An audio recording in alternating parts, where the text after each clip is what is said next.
放鬆啲先。OK。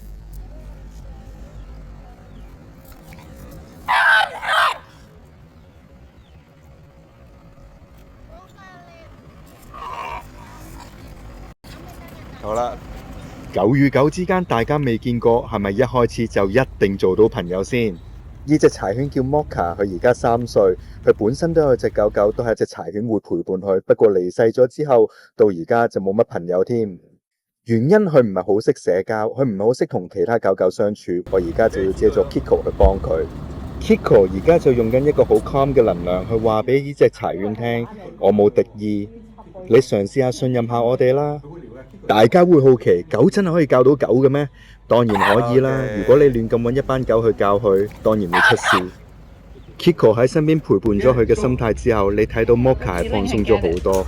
對 Mocha 嚟講，而家同狗狗相處係有個新嘅一頁。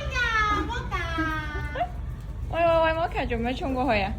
妒忌啊嘛！